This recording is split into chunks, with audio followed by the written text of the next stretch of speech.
میں سوچ رہا ہوں یہ جو موضوع ہے، سماج کو جب ہم دیکھتے ہیں، غور کرتے ہیں، تو سماج کے اندر جو برائی ہے ان میں سے ایک برائی یہ بھی ہے۔ کیا ہے؟ حقوق والدین۔ آج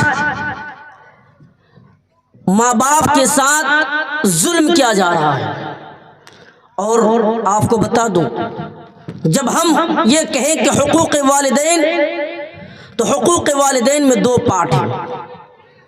نمبر ایک، والدین کے ساتھ حسن سلوک کرنے کی فضیلت کیا ہے؟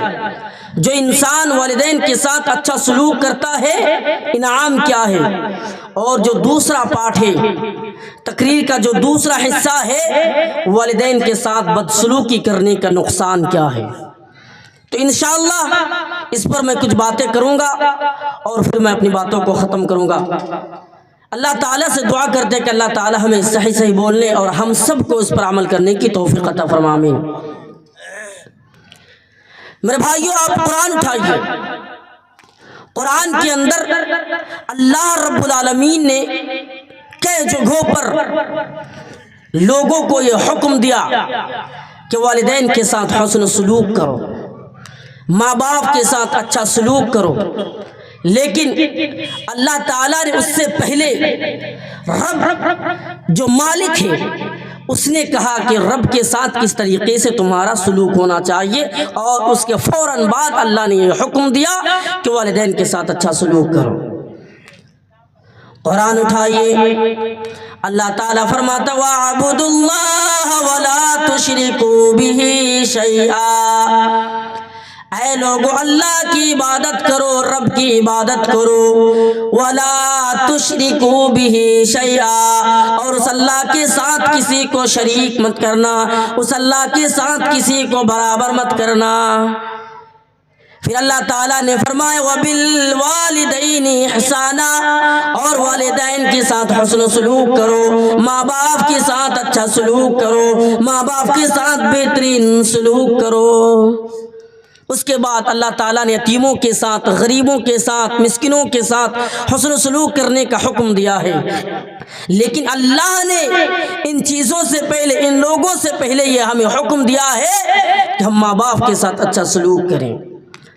اور یہی چیز اللہ تعالیٰ نے محمد الرسول اللہ صلی اللہ علیہ وسلم کو بھی حکم دیا ہے۔ اے نبی آپ کہہ دیجئے، اے رسول آپ حکم دے دیجئے، اے نبی آپ پڑھ کے سنا دیجئے، اے رسول آپ ان لوگوں سے کہہ دیجئے جو ماں باپ کے ساتھ بدسلوکی کرتے ہیں تاکہ وہ حسن سلوک کرنے لگے۔ قرآن اٹھائیے، اللہ تعالیٰ فرماتا ہے قُلْ تَعَالَوْا أَتْلُوا مَا حَرَّمَ رَبُّكُمْ عَلَيْكُمْ أَلَّا تُشْرِكُوا بِهِ شَيْئًا۔ اللہ تعالیٰ نے فرمایا اے نبی آپ کہہ دیجئے، اے لوگوں کیا میں تمہیں وہ چیز پڑھ کے نہ سنا دوں، کیا میں تمہیں وہ چیز پڑھ کے نہ بتا دوں جو چیز اللہ تعالیٰ نے تم پر حرام قرار دیا ہے، وہ کیا ہے؟ اللہ تشرکوا بہ شیئا، اللہ کے ساتھ کسی کو شریک مت کرنا، اللہ کے ساتھ کسی کو برابر مت کرنا۔ اس کے بعد اللہ تعالیٰ نے فرمایا وَبِالْوَالِدَيْنِ إِحْسَانًا، اور والدین کے ساتھ حسن سلوک کرنا، والدین کے ساتھ بدتمیزی نہ کرنا۔ اللہ کے رسول کو بھی حکم دیا، اے نبی آپ کبھی کہہ دیجئے، اے رسول آپ حکم دے دیجئے تاکہ لوگ والدین کے ساتھ اچھا سلوک کریں، تاکہ لوگ والدین کے ساتھ اچھا برتاؤ کریں۔ قرآن اٹھائیے، سورہ بنی اسرائیل کے اندر اللہ تعالیٰ فرماتا ہے وَقَضَىٰ رَبُّكَ أَلَّا تَعْبُدُوا إِلَّا إِيَّاهُ وَبِالْوَالِدَيْنِ إِحْسَانًا۔ اللہ نے یہ فیصلہ کر دیا، مالک نے یہ فیصلہ کر دیا، رب نے یہ فیصلہ کر دیا ہے لوگوں اسی کی عبادت کی جائے، اس کی عبادت میں کسی کو شریک نہ کی جائے، اس کی عبادت میں کسی کو برابر نہ کیا جائے۔ اس کے بعد اللہ تعالیٰ فرماتا ہے وَبِالْوَالِدَيْنِ إِحْسَانًا، اور والدین کے ساتھ حسن سلوک کرو، اور ماں باپ کے ساتھ اچھا سلوک کرو، ماں باپ کے ساتھ بہترین سلوک کرو۔ اب کس طریقے سے ہم سلوک کریں؟ اللہ نے بار بار یہ کہا کہ والدین کے ساتھ اچھا سلوک کرو۔ اب آئیے ذرا غور کیجئے کہ اللہ تعالیٰ نے حکم دیا ہے کہ کس طریقے سے ہم ماں باپ کے ساتھ اچھا سلوک کریں۔ قرآن اٹھائیے، اللہ تعالیٰ کا فرمان ہے اما یبلغن عندک الکبر احدہما او کلاہما فلا تقل لہما اف ولا تنہرہما وقل لہما قولا کریما۔ اگر تمہارے سامنے نوجوانوں، اگر تمہارے سامنے تمہارے ماں باپ میں سے کوئی ایک یا دونوں بڑھاپے کی عمر میں پہنچ جائے تو اسے اف تک نہ کہنا اور نہ جھڑکو، اور جب بات کرو تو ادب سے بات کیا کرو اور ان دونوں پر رحم کرو اور ان کے لیے دعا کرتے رہنا، رب ارحمہما کما ربیانی صغیرا۔ اے میرے پروردگار، اے میرے رب، ان دونوں پر رحم فرما، ان دونوں نے مجھے بچپن سے جوان کیا ہے، اس لیے ان دونوں پر رحم فرما۔ یہ دعائیں کیا کرو۔ جب ہم اس آیت کو پڑھتے ہیں تو اس کے اندر دو باتیں چھپی ہوئی ہیں۔ نمبر ایک، انسان کیا ہے؟ جس طریقے سے اللہ ایک ہے، رب ایک ہے، مالک ایک ہے، ہم سب کو پیدا ایک اللہ نے کیا ہے، اسی طریقے سے ہم سب کا معبود، اسی طریقے سے ہم سب کا ماں باپ بھی ایک ہے۔ ماں باپ کسی کا دو باپ نہیں ہو سکتا، کسی کے دو ماں نہیں ہو سکتی۔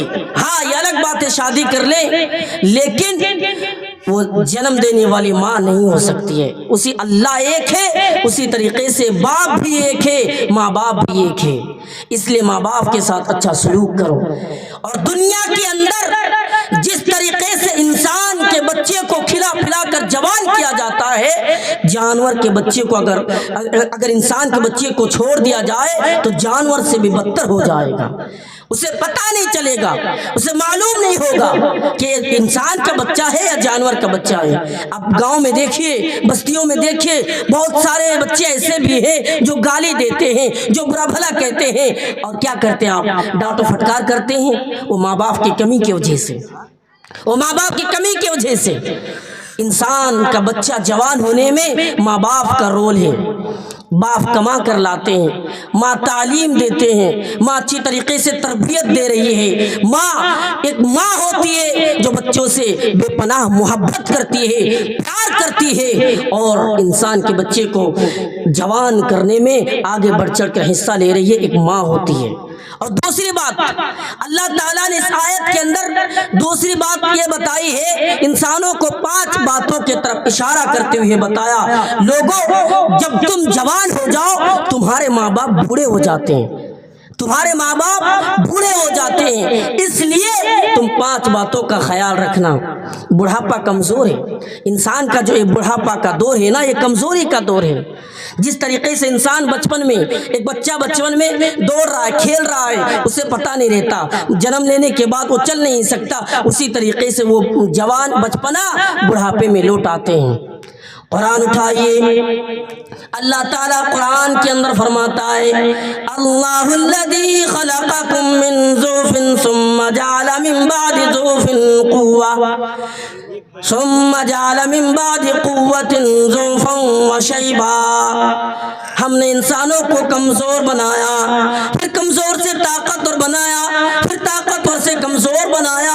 اس آیت کے اندر اللہ تعالیٰ نے 3 دور کی بات کی ہے کہ انسان کا جو دور ہے وہ 3 دور ہے۔ نمبر 1، اللہ الذی خلقکم من ضعف، جب انسان کا بچہ پیدا ہوتا ہے تو کمزور ہوتا ہے، اس کے بعد فرمایا پھر جوان طاقتور ہوتا ہے، اس سے مراد جوانی ہے، اب جوان ہے، نوجوان جوان ہے، اب یہ جوانی میں طاقتور ہے، اگر وہ چاہے تو صحیح طریقے سے نماز بھی پڑھ سکتا ہے۔ اس کے بعد فرمایا پھر کمزوری کا دور آ جاتا ہے، یعنی بڑھاپا آ گیا، بڑھاپا آ گیا اس کے پاس، اب وہ کمزور ہو چکا ہے، وہ ابھی جوان نہیں ہے۔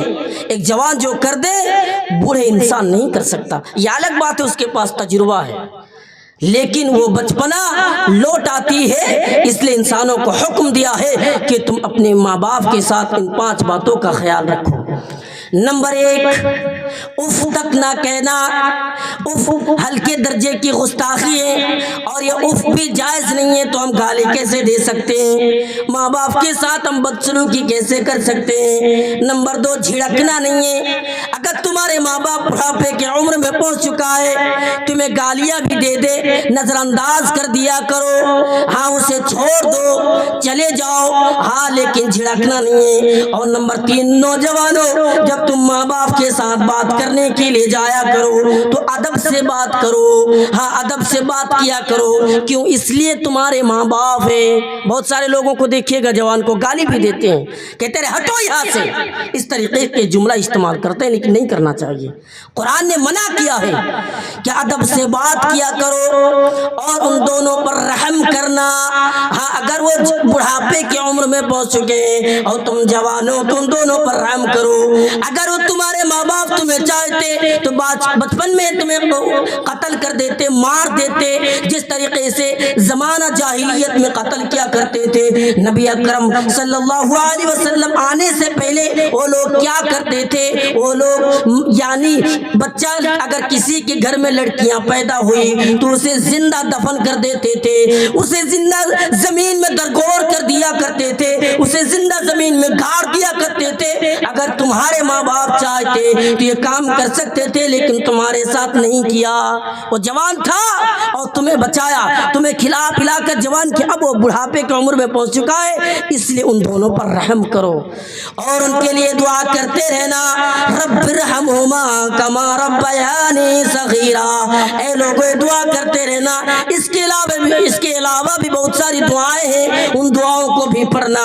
حضرت نوح علیہ السلام پڑھا کرتے تھے، رب اغفر لی ولوالدی ولمن دخل بیتی مؤمنا وللمؤمنین والمؤمنات۔ حضرت نوح علیہ السلام پڑھا کرتے تھے، لوگوں یاد کر لو اور ماں باپ کے لیے پڑھا کرنا، یاد کر لو اور پڑھا کرنا۔ لیکن یہی ماں باپ اگر تمہیں شرک کی تعلیم دے، شرک کی طرف بلائے، تو اب کیا کرنا ہے؟ نہیں ماننا، خدمت کرتے رہنا ہے، اسے چھوڑ کر بھاگنا نہیں ہے، گھر الگ نہیں کرنا ہے، اس کے ساتھ اچھا سلوک کرتے رہو، کھانا پیش کرتے رہو، لیکن صرف اگر شرک کی تعلیم دے، اگر تمہیں علم نہ ہو تو اسے کہہ دو کہ یہ نہیں کر سکتا ہوں، یہ میں نہیں کر سکتا ہوں۔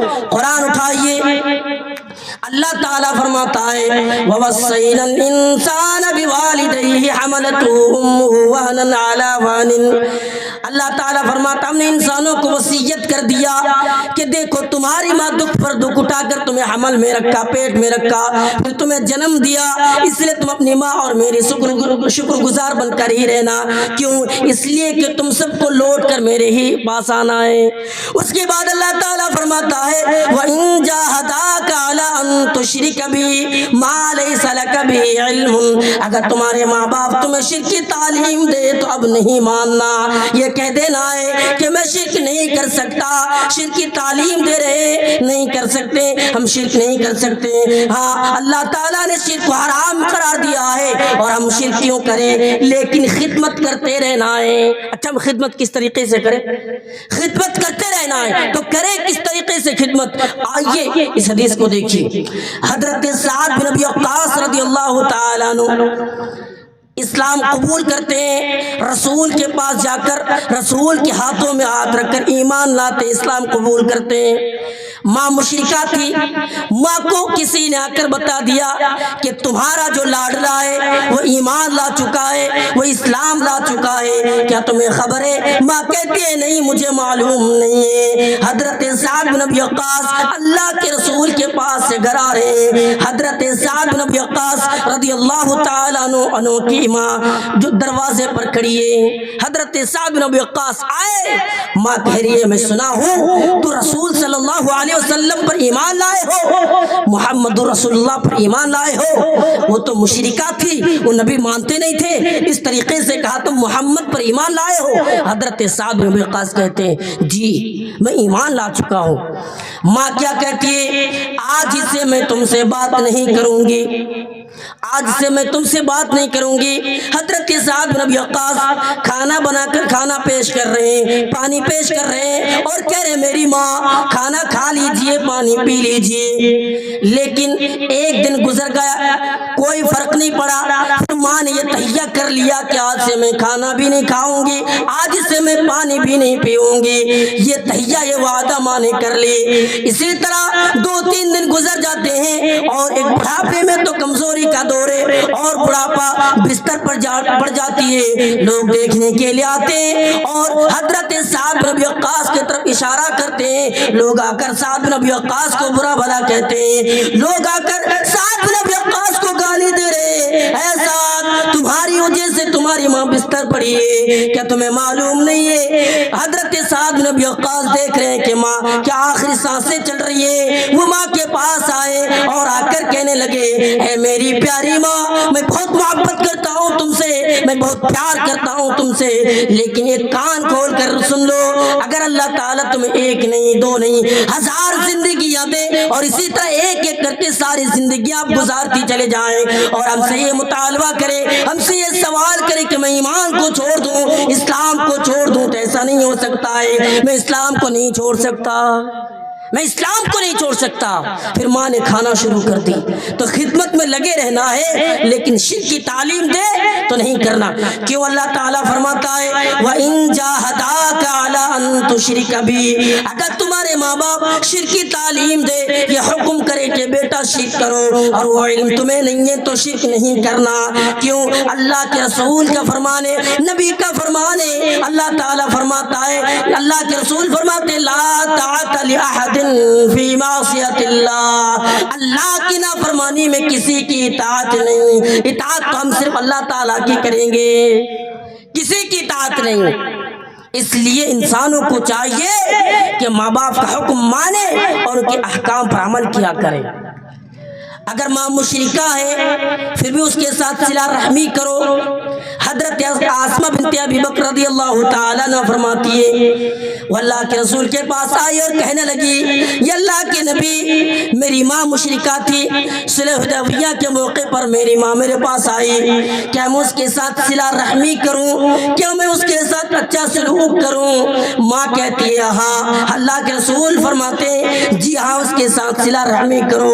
پتہ یہ چلا ماں مشرکہ ہے، باپ کافر ہے، پھر بھی اس کے ساتھ حسن سلوک کرو، اس کے ساتھ اچھا سلوک کیا کرو، یہ رب کا حکم ہے، یہ رسول کا فرمان ہے کہ ہم اس کے ساتھ اچھا سلوک کریں۔